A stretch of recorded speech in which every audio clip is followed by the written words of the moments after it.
all your three eyes. Om Nithyananda Paramashivoham.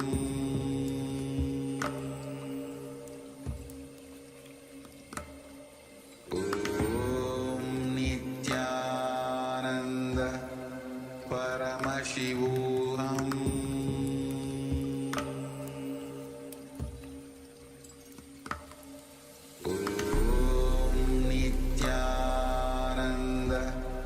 Paramashivoham.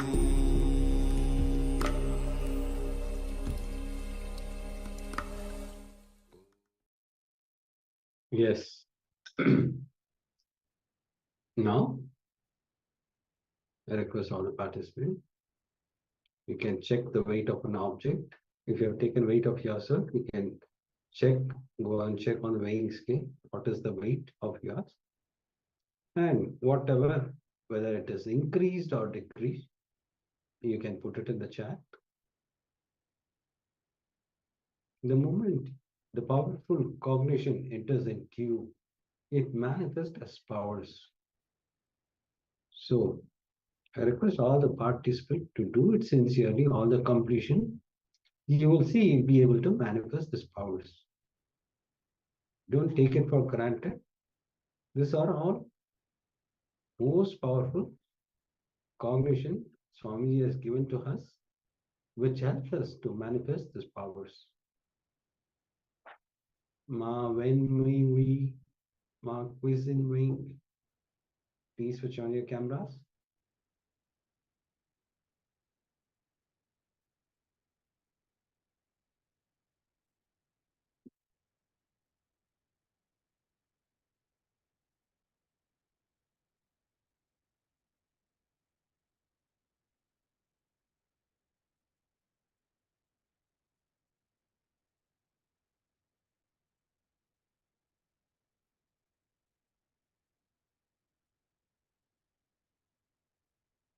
Yes. Now, let us enter into the powerful satsang song, Swamiji. I request all the participants to have the book and pen along with you, so that depend on all the powerful cognition received during the session. This will also help you to manifest the powers. The more and more you imbibe the powerful cognition, the more and more you'll be able to manifest these powers. Yes, we're going to first enter into a meditation. We're going to meditate on the light within. So let's all settle down, sit in a calm and quiet space. Maybe close your door, close your windows. If there's any noise outside, as Swamiji is going to guide all of you. Yes. Now, let us enter into the session.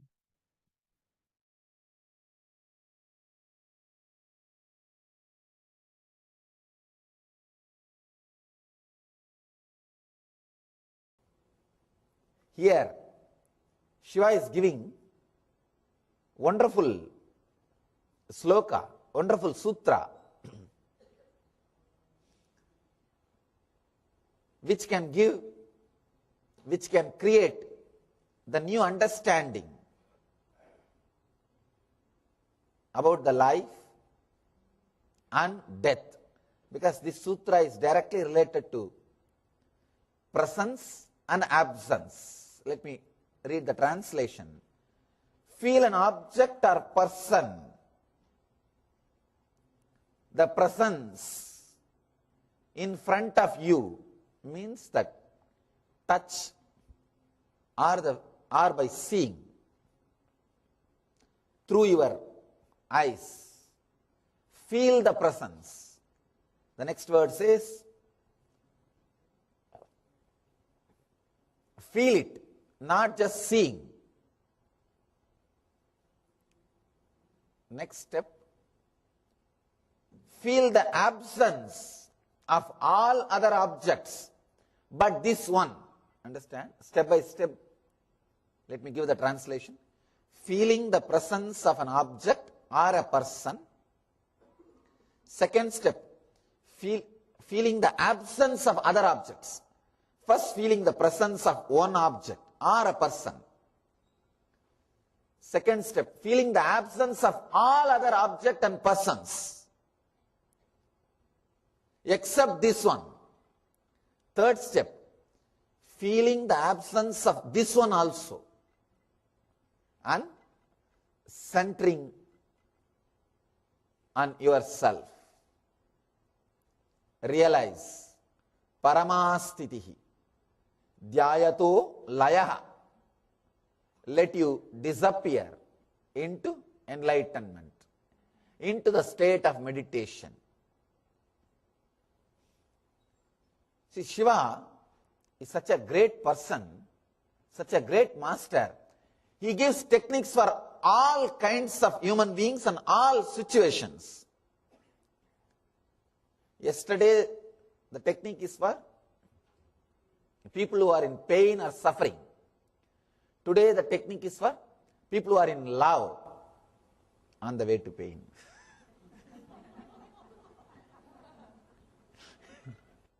He says, first feel an object or that person before you. Understand? Just to see, if you see through two eyes, it is enough. But to feel, you need to use all three eyes. Third eye also. If you see the kids seeing the rose or a teddy bear, you see how the kid feels the teddy bear. He doesn't just see, he feels it. You can see how his eyes become big. Almost he feels connected to the teddy bear. He feels completely connected. If you try to take it away, you will see the fun. You will see the drama he creates. He feels that the toy is just part of him. So you need to feel that close with some object or that person. It will happen only when your third eye opens, means only when your logic is absent. You can see when you are in love with somebody, when you are in love with some object, your eyes will be bright when you look at that person. Practically your whole being will be looking through your eyes. Through your eyes. You will feel it. First, sit with that person or the object, just feel it. Feel that object or the person through your whole being, through the whole body, through the whole energy. Just feel. Just be completely lost. Feel only that object or that person. Second thing, important thing, feel the absence of all other objects and persons but this one. I am reading the original sutra, original translation, so that you will understand. Actually, this sutra can be translated in so many ways.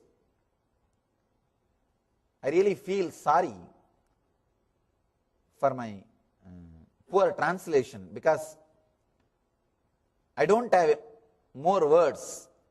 The sutra has to be understood from 4 or 5 dimensions, because this can give you the basic truths of the falling in love with a master or falling in love with some god or a deity.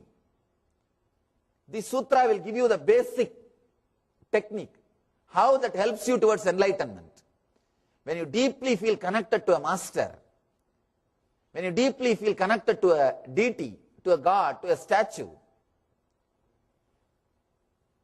what happens in you, how it leads you towards enlightenment, is beautifully described in this sutra.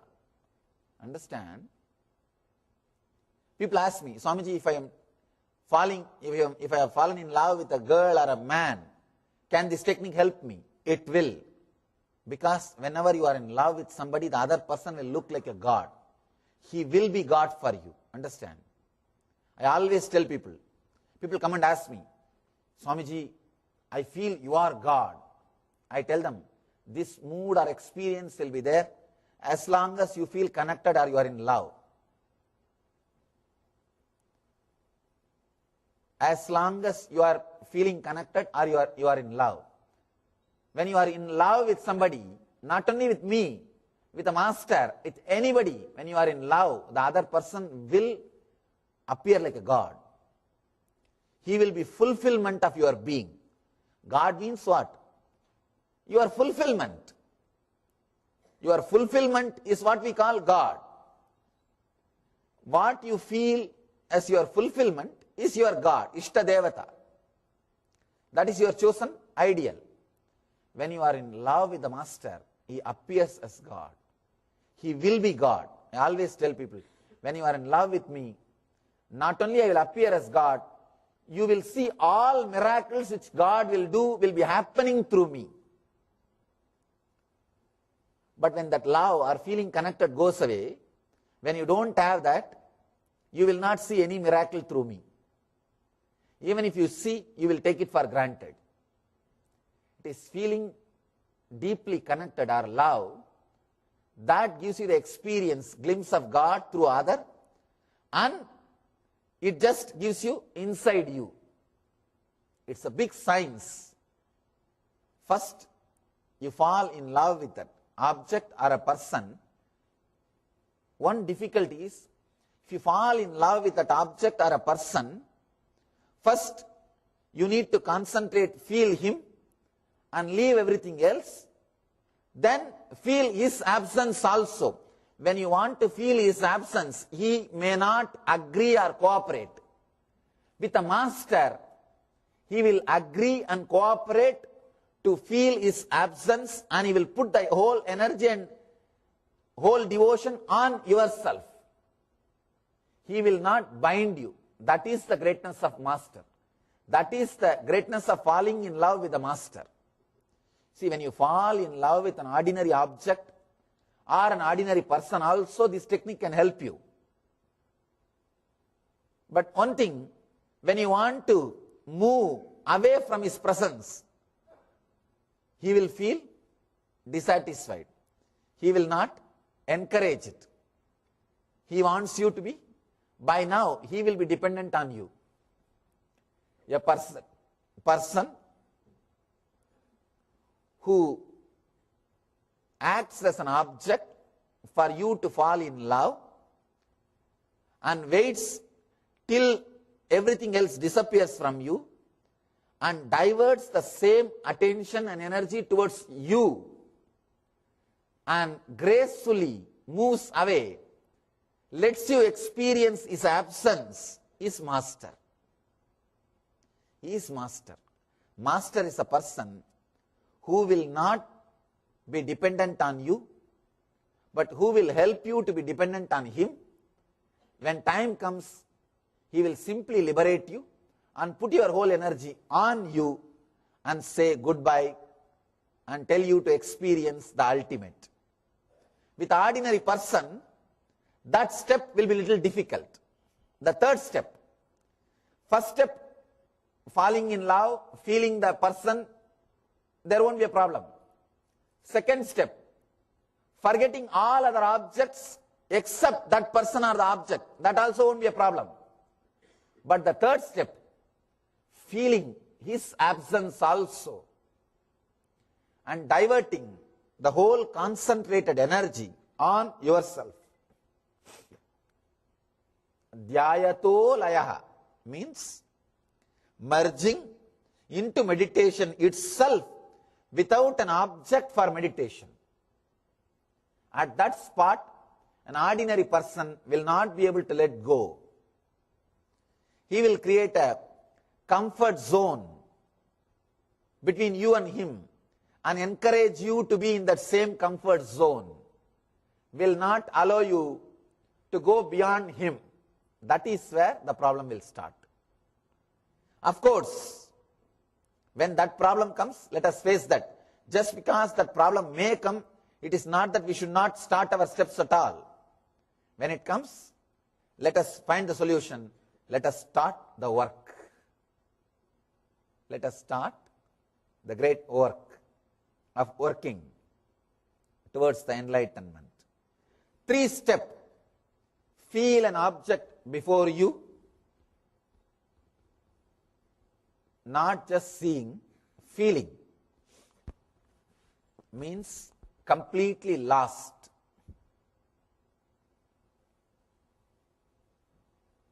Feel the absence of all other objects and persons but this one.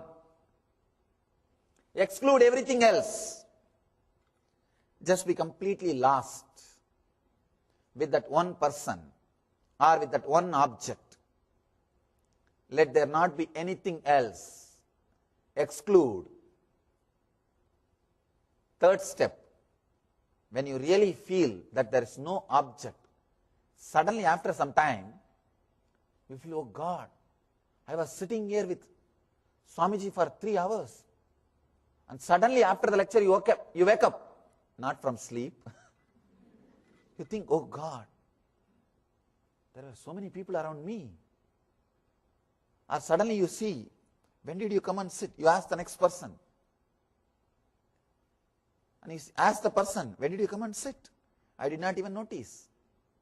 If that happens, means you are excluded.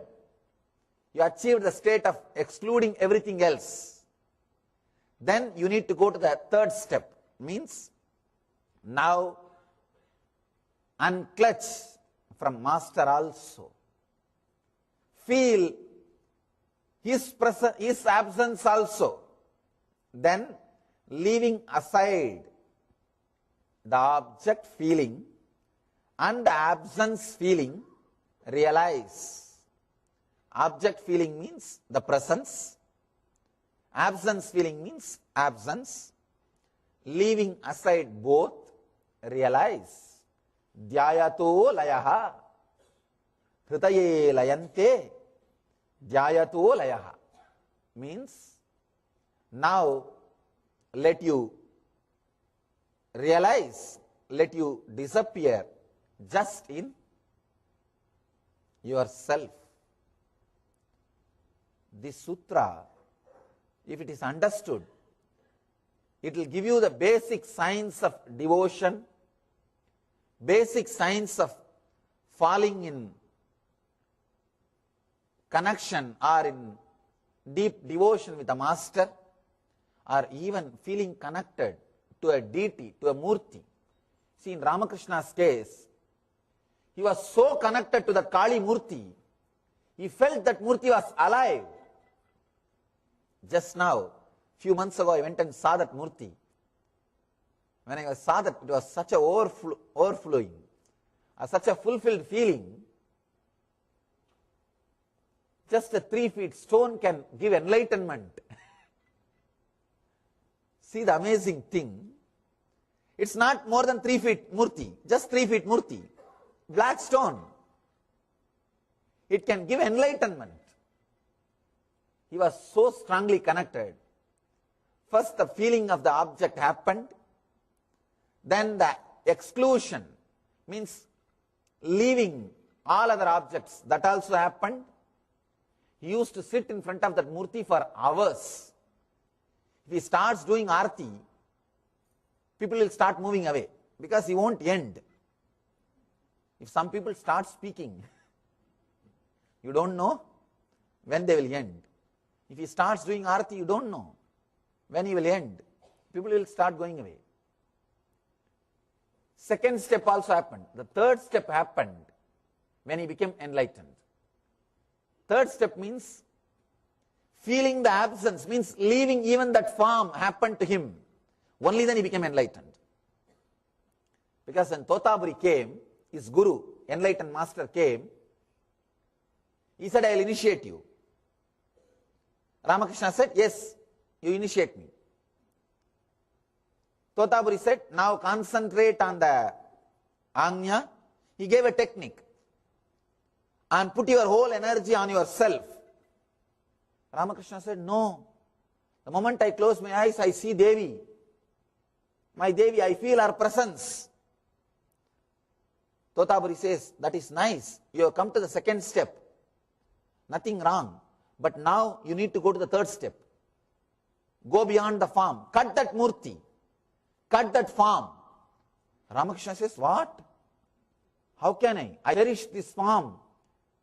Throughout my life, I worshipped this form, respected, felt so deeply connected. How can I cut this form? Totabari says, no, unless you cut, you won't experience the next step.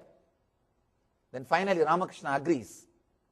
And he says, I visualized my knowledge as the sword and cut the form of Devi. Means disconnected myself, felt the absence, ready to divert myself to my center. See, directly you can't connect yourself with your center. First you need to use the outer object, presence, then absence, then you will be enlightened. Then Ramakrishna says, the moment I cut that form, destroyed that form, suddenly something opened in me. I am lost in samadhi, enlightenment. That moment he became enlightened. Understand? Feel an object, even ordinary relationship, falling in love can raise you to enlightenment.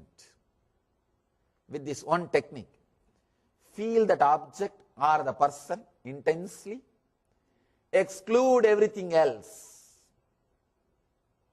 Feel the absence of all other objects, only that object or that person's presence, then move away even from that person or the object. Feel the presence, feel the absence. Suddenly you will see you are centered on you, on your deeper self, on your consciousness, on your very being. Feel an object before you. Feel the absence of all other objects or persons but this one. Then leaving aside the object feeling and the absence feeling, realize dhyayanto layaha. Let you relax, let you disappear, let you merge into the state of meditation or enlightenment. Try this technique. This you can do only with some person or object, so you won't be able to do now. First of all, we can't disclose with whom we are in love or with what object we are in love. It is such a personal, intimate thing. You can do it only alone with your private space. In your private space, try, if you are in love with some object or the person, try this technique. First feel the presence of that person, feel the absence of all other objects, then feel the absence of that person also, and let you get centered on the eternal bliss.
anything in the outer world can be achieved when you work for it. Wealth, if you work for it, you will get it. Relationships, if you work for it, you will get it. But in the inner world, anything you want, you have to work from it. If you want to have Advaitic experience, you have to work from the Advaitic space. If you want Bhakti experience, you have to work from the Advaitic Bhakti space. But in both, you have to work. Understand? But both you have to work. In the inner world, don't think just if you carry the space, you will achieve it. No. Only when you operate from that space again and again, you will know the strength of the space and you will strengthen that space.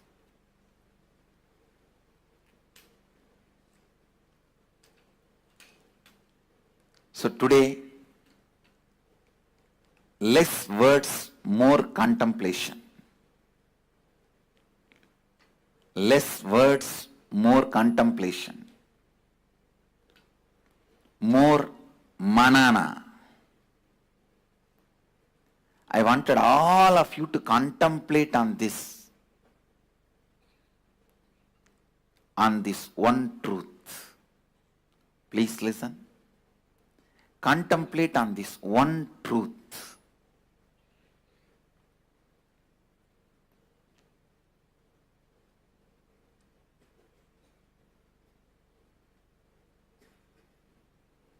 Contemplate on this one truth.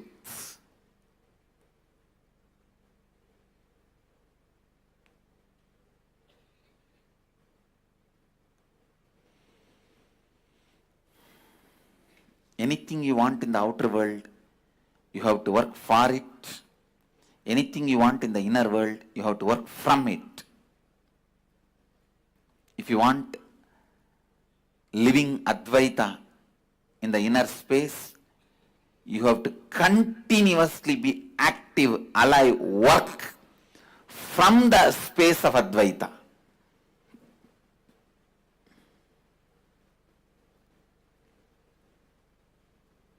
Work from the space of Advaita.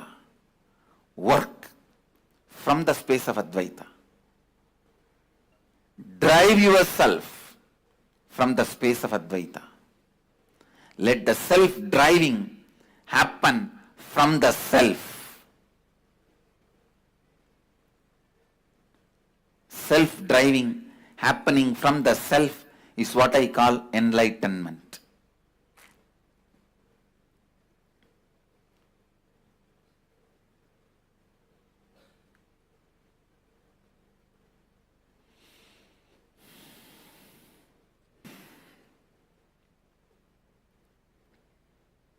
Self-drive happening from the self is what is enlightenment.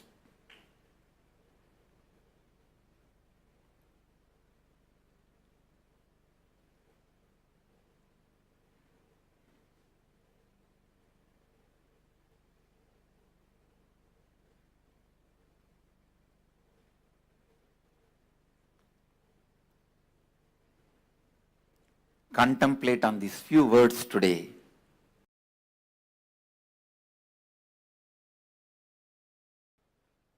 Please understand.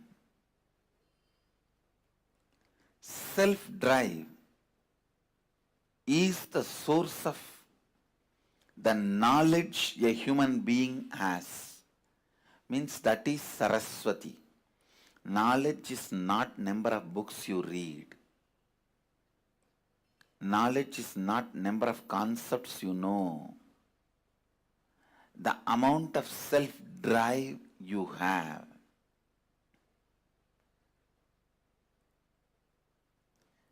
Understand, giving a right context to the self-drive is only the job of Saraswati, knowledge. When there is a right context, the self-drive never gets dried up. If it gets dried up, it is from the wrong context. It is the lower level pleasures. It is not self-drive. Self-drive which gets dried up is from violence or from greed. Please understand, the self-drive comes out of fear and greed, gets dried up just in few days. Giving the right context for your self-drive is the job of Saraswati. All the knowledge, the reason for all the knowledge, reason for all the books, reason for all the knowledge transmission mechanism is to give you the right context for your self-drive. To give the right context for your self-drive.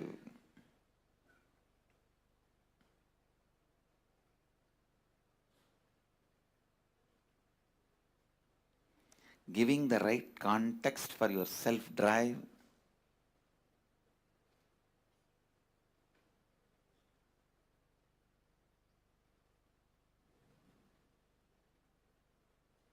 is the source, purpose, reason, cause, sole cause of your knowledge.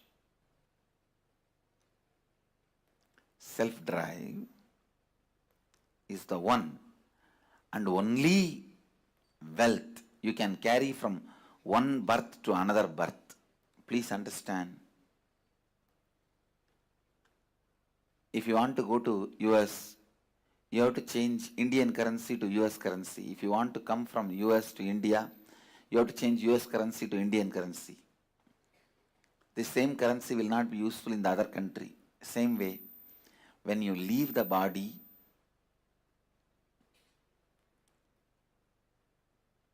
whatever you accumulated in this birth, wealth, life, relationships, properties, nothing will be useful in the next birth.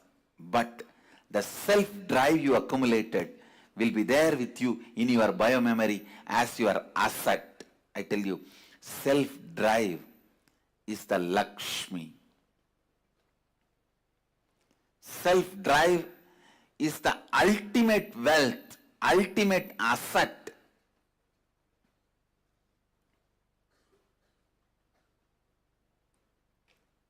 Anyone can accumulate, anyone can acquire.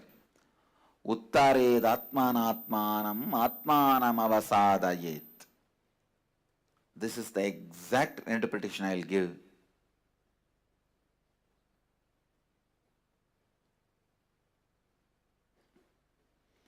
Raising your self-drive by yourself by setting the right context.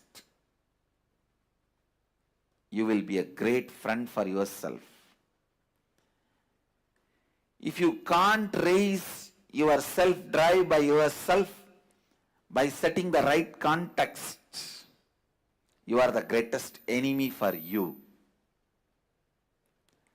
It is the self-drive that makes you king or beggar. It is the self-drive that gives you self-respect or not. It's a self-drive that gives you the ability to exist. That is a self-drive that gives you the strength to live. Self-drive is the love for life. Self-drive is the devotion for life. Self-drive is commitment towards life. Self-drive is the scale to measure your authenticity, integrity, responsibility, and enriching.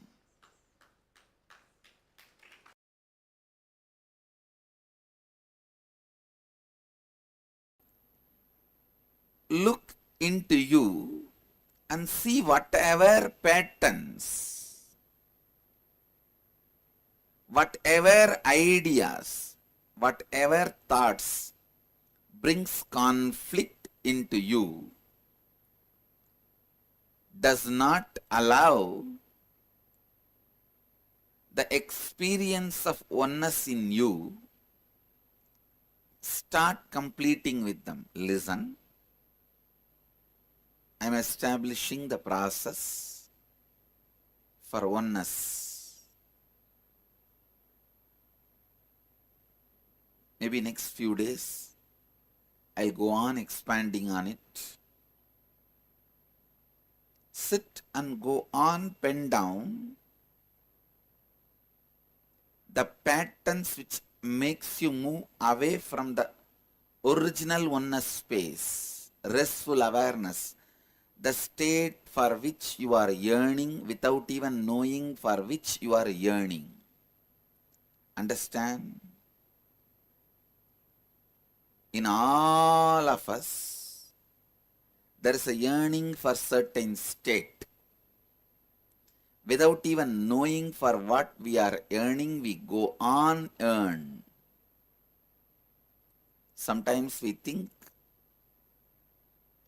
because of that yearning was so deep, we think we are yearning for money, or we think we yearn for just physical satisfaction. Sometimes we get scared and go crazy about that yearning. I use the word crazy. You just get scared what for you are yearning and go crazy about why you are yearning, what for you are yearning. Listen. Whether you get scared of the yearning or go crazy about the yearning or get attached to what you yearn, ultimately you are yearning to a state of oneness, non-dual consciousness. Ekatva is not eka. Listen.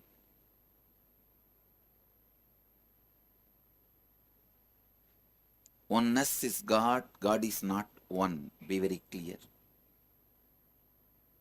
All the religions talk about God is one. One God theory is not leading you towards oneness of God.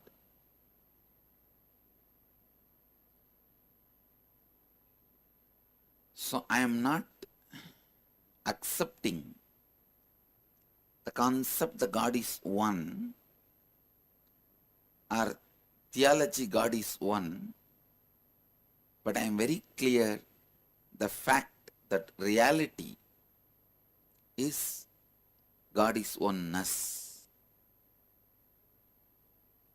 Listen, God is oneness, and you are constantly yearning for that oneness which is in you, or you are part of that oneness. Sit and pen down all the patterns which makes you feel you are away from that oneness, which makes you move you out of that oneness. If you start penning down the idea, I am the body, that usually makes you move out of that oneness. I am the mind, makes you move out of that oneness. Your association with different patterns, that makes you move out of that oneness. Listen. But solution is not, I am not the body. That is the biggest mistake most of the Vedantis do. Immediately they start punishing the body and start declaring, I am not the body, I am not the body. How much ever loudly you shout, scream, I am not the body, your body is only screaming, I am not the body. Even to scream, I am not the body, you associate yourself with the body. It's too funny how the Vedantis commit conceptual suicide. Understand? Conceptual suicide. That's the right word I use. When you learn concepts, but you are not growing in the space of oneness. You learn concepts, theories, but you are not growing into Advaita. I'll call that as a conceptual suicide. Accumulating ignorance in the name of knowledge. Acquiring ignorance in the name of knowledge. I am directly establishing a process for you to experience the non-dual consciousness, the Advaita, the state of Advaita. Today I am not talking about any anasin, metasin. How to remove your headache, knee pain, how to have good relationship with your family or teamily. No, I am not talking any of that. Listen, I am very straight.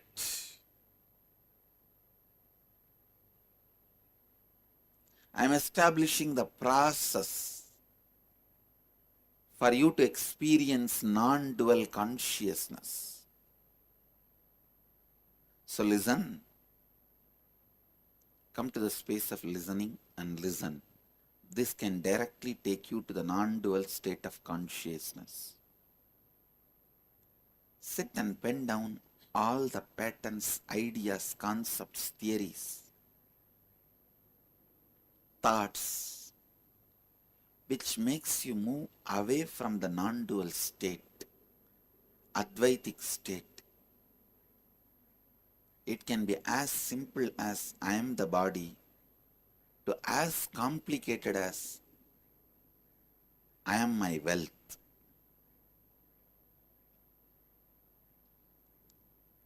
Sometimes people are ready to die but not ready to give up their wealth because their affiliation, association, idea of connection with wealth has become far more deeper than the idea I am the body. Very funny thing. People start eating to be alive, but every year millions of people die because of eating. People start eating to be alive, but every year millions are dying because of overeating.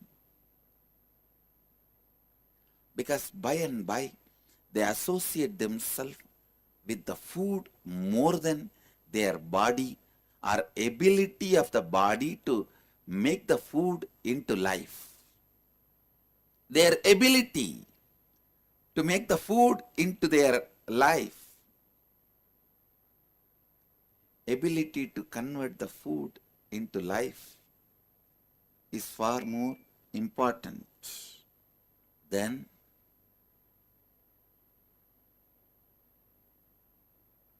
just eating.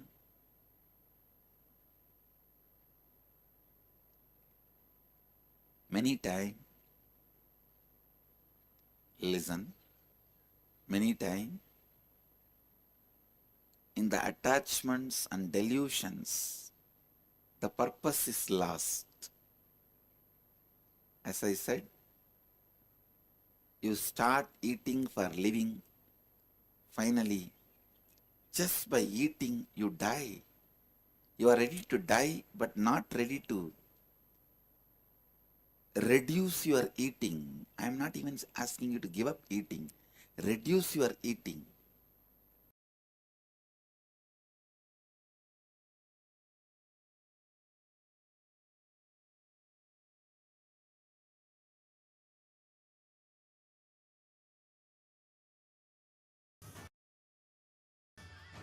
For Brahma and Vishnu, early morning, the form of light shaft, means the consciousness which is beyond time and space enters into time and space.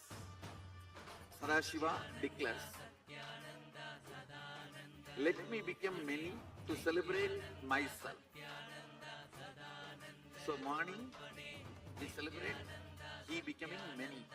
You can see every deity, every god, we go on light the lamp. So each, the Sadashiva himself becomes many. So whole campus we went round. It was such high energy. So again the many becomes one. Not only spiritually, even socially, this celebration forms a very important part of my life. Because this is the only celebration I enjoyed from my birth, at least in this body.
Today is the best day.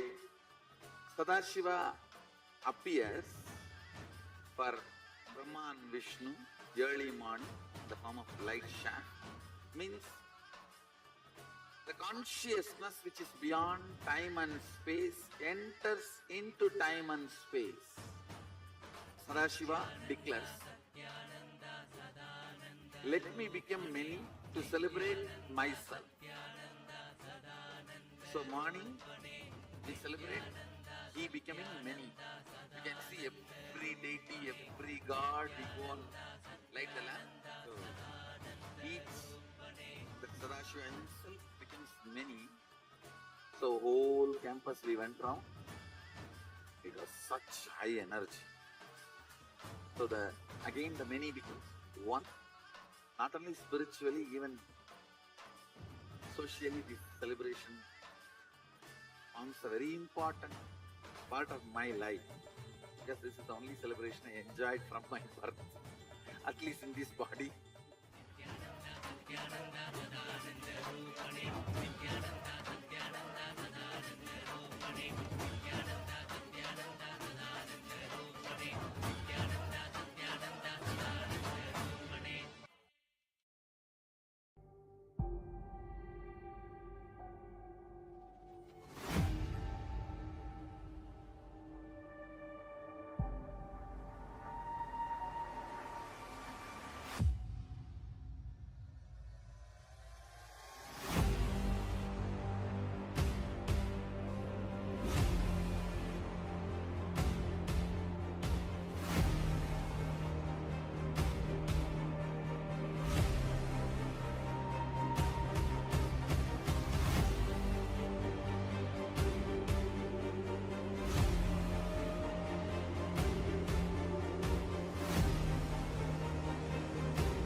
best day.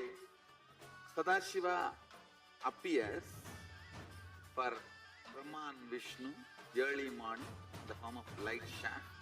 Means the consciousness which is beyond time and space enters into time and space. Sadashiva declares, let me become many to celebrate myself. So morning we celebrate he becoming many.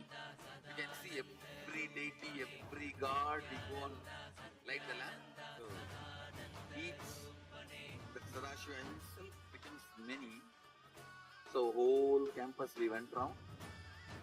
It was such high energy. So again the many becomes one. Not only spiritually, even socially, this celebration forms a very important part of my life. Because this is the only celebration I enjoyed from my birth, at least in this body.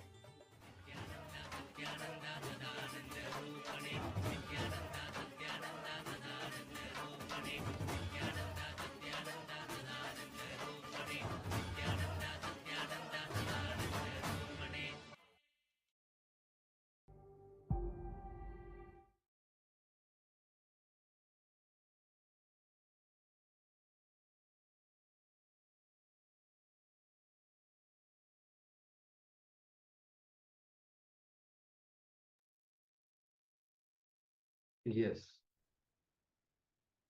to this powerful session. Now, let's enter into the internalization exercise.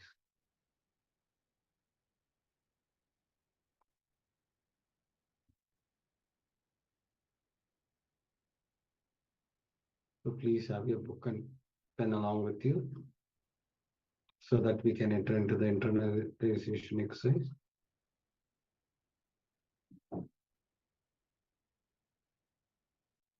I request all the participants to switch on your cameras so that we can enter into the internalization exercise.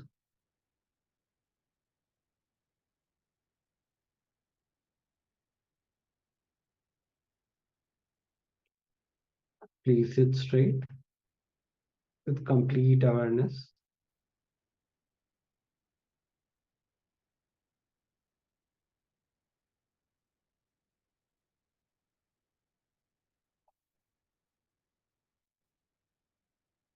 You can see still the cameras are switched on.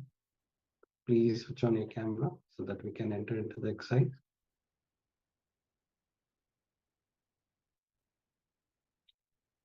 So here you will be identifying all the incidents where you were unable to make the other person to do what you want, or where you even avoid to attempt thinking they will not do what you want. Understand? You are going to identify all the incidents where you are unable to make the other person to do what you want, or where you even avoid to attempt thinking they will not do what you want. Identify the block within you that is reflected in the situation and in the other person. You are not now going to identify the block. What is the block you carry within you that is reflected in the other person? That in that situation, complete with the earliest incident where you experience this incompletion. So identify the recent incompletion you had with the other person, and you are going to complete with it. Please have your book and pen. Keep chanting the Mahavakya intensely so that you remember whatever the incompletion you had with the other person. Because even this Mahavakya helps you to identify the incompletion. Your mind always block to remember all those things. This Mahavakya is going to help you to identify all the incompletion. So please complete with the earliest instance where you experience this incompletion. Now, let us enter into this exercise.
bless you all. Let you all open all your three eyes and manifest the powers of Mahasadashiva. Om Nithyananda Paramashivoham. Om Nithyananda Paramashivoham. Om Nithyananda Paramashivoham. Om Nithyananda Paramashivoham.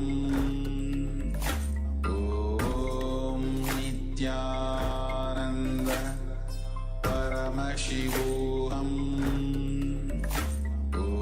Om Nithyananda Paramashivoham. Om Nithyananda Paramashivoham. Om Nithyananda Paramashivoham. Om Nithyananda Paramashivoham. Om Nithyananda Paramashivoham. Om Nithyananda Paramashivoham. Om Nithyananda Paramashivoham. Om Nithyananda Paramashivoham. Om Nithyananda Paramashivoham. Om Nithyananda.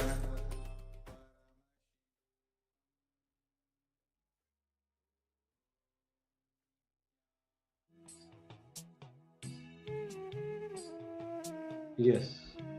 Now, after this powerful internalization, let's enter into the power manifestation session. I request all the participants to switch on your camera and please sit straight with your head, neck and spine so that we can enter into the power manifestation. Yes, and this round we're going to manifest the power of anima, which means decreasing. We're going to decrease the size of an object. So select any one object.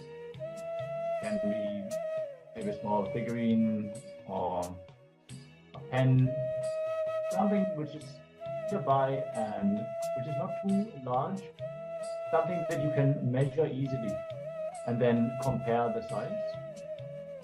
Let's take a few moments and find an object that we want to manifest this power on. And take the first measurement. You can either use measuring tape or you can just take a piece of paper, place the object on it and just draw the outline. For example, let's say you're using a bottle cap.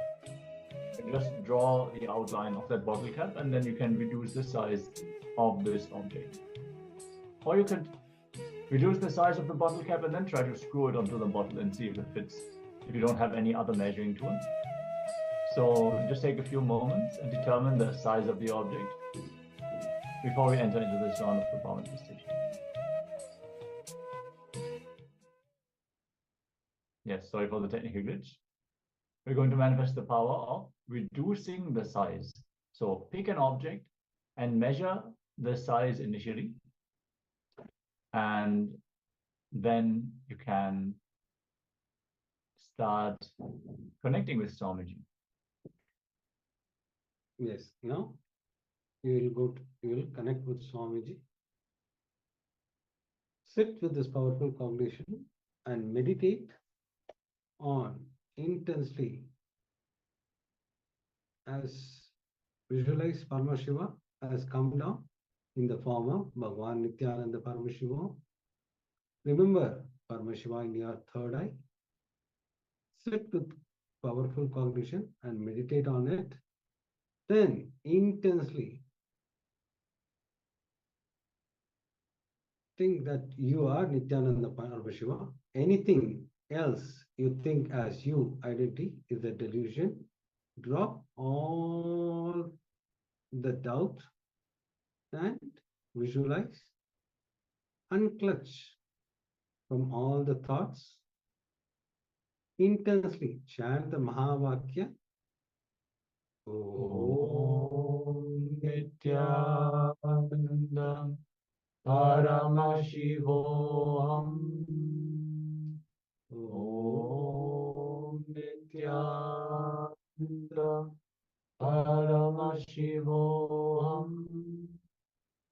Om Nithyananda Paramashivoham.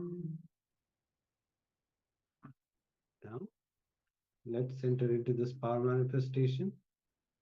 Keep chanting the Mahavakya intensely as we enter into the power manifestation.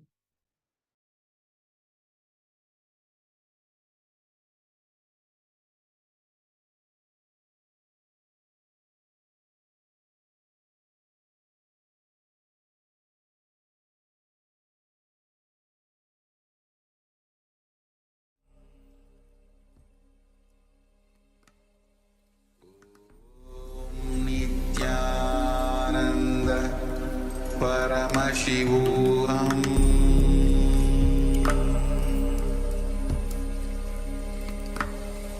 Om Nithyananda Paramashivoham.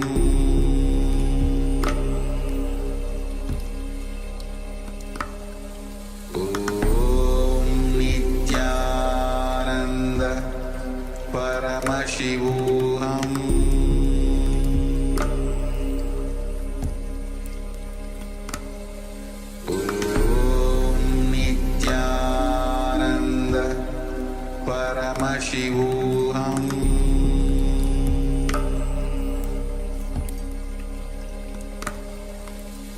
Om Nithyananda Paramashivoham.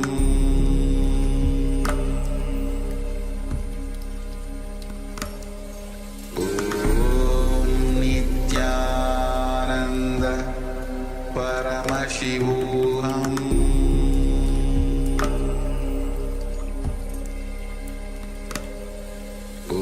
Om Nithyananda Paramashivoham.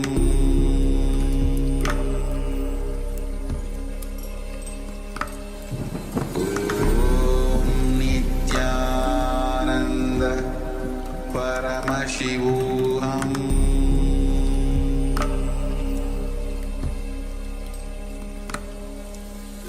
Om Nithyananda Paramashivoham.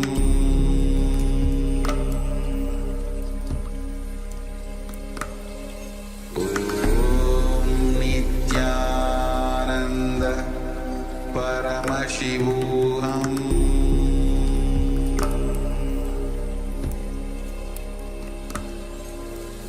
Om Nithyananda Paramashivoham.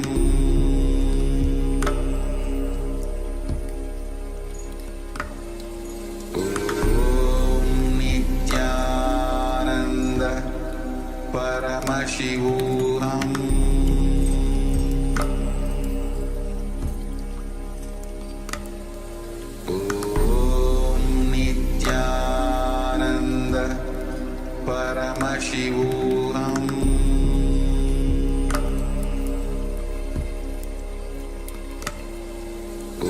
Om Nithyananda Paramashivoham.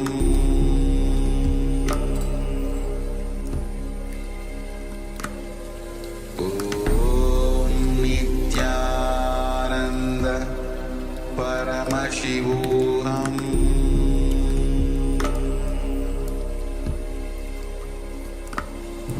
Om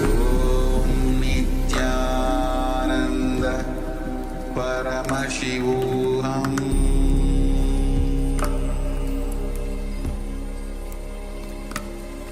Om Nithyananda Paramashivoham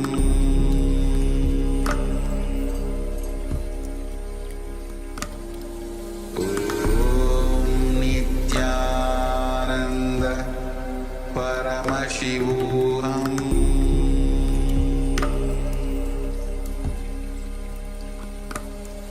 Om Nithyananda Paramashivoham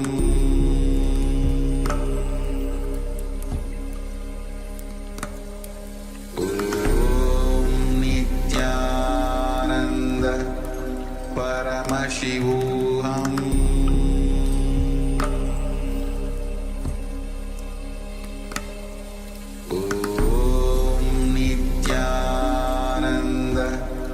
Paramashivoham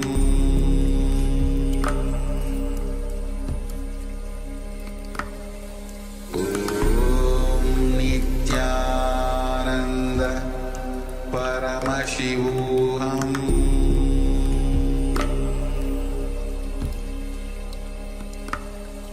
Om Nithyananda Paramashivoham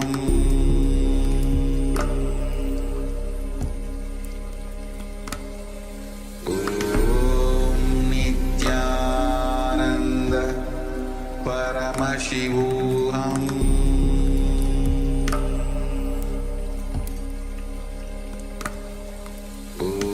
Om Nithyananda Paramashivoham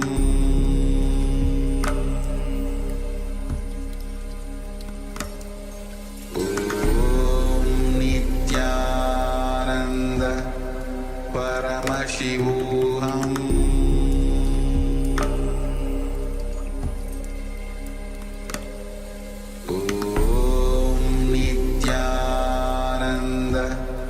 Paramashivoham Om Nithyananda Paramashivoham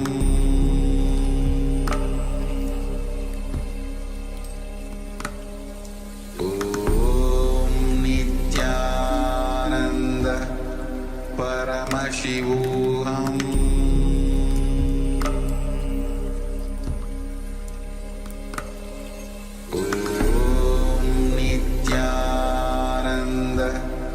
Paramashivoham Om Nithyananda Paramashivoham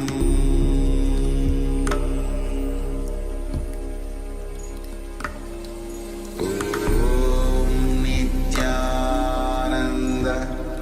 Paramashivoham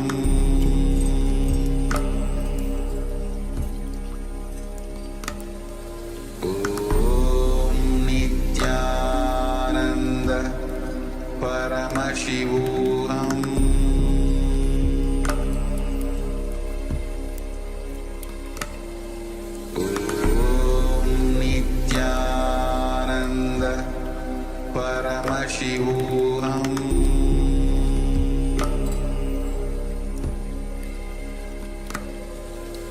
Om Nithyananda Paramashivoham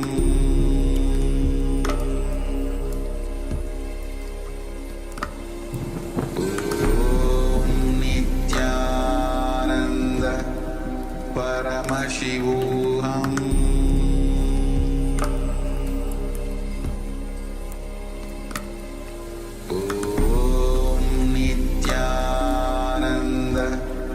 Paramashivoham